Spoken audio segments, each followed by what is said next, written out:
Moja koleżanka przeprowadza się na tak księdza, tak to już robota znaleźć. Może jeden wiem. Tak po prostu, żeby już Bieszczady.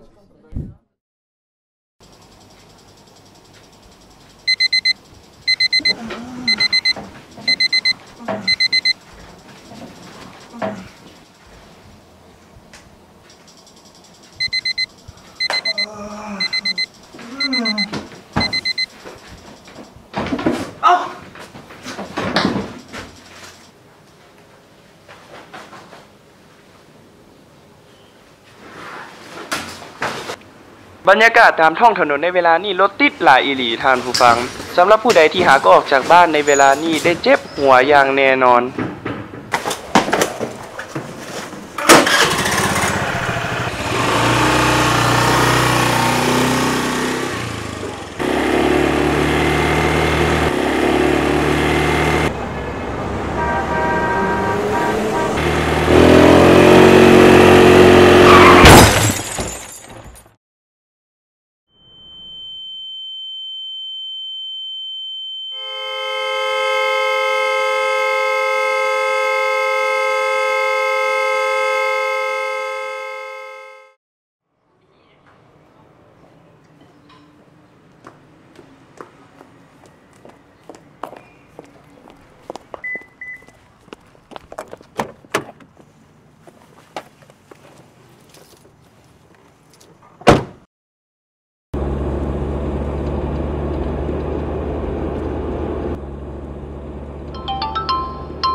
ฮัลโหลไม่อย่างลูก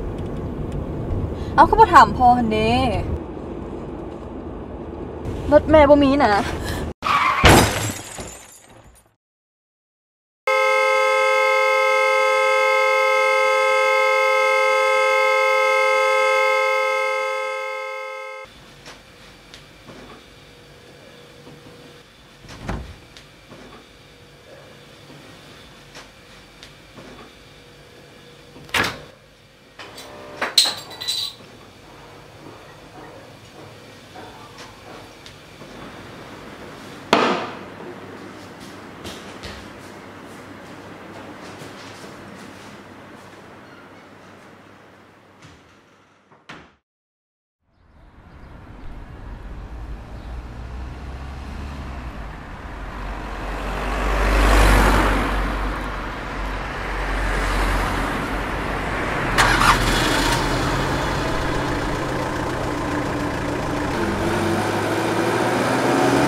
สบายดียามเช้าทุกๆคน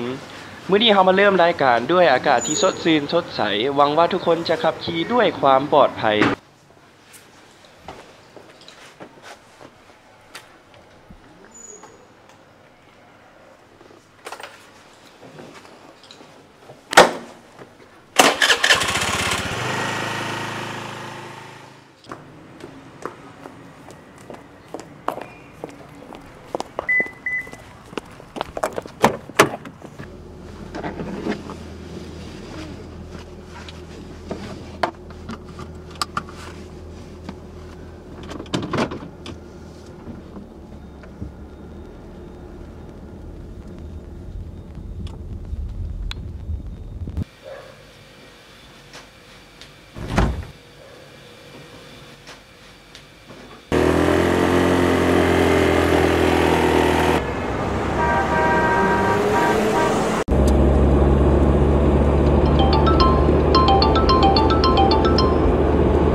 ฮัลโหล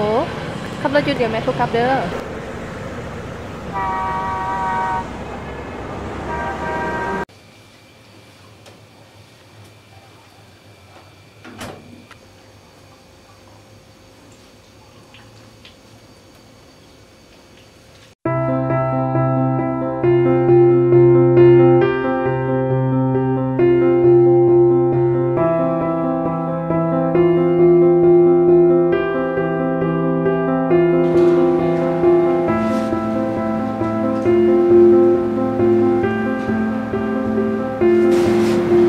ฮัลโหลลูกด่วยมาจากไหนอ๋อได้แล้วเหรอ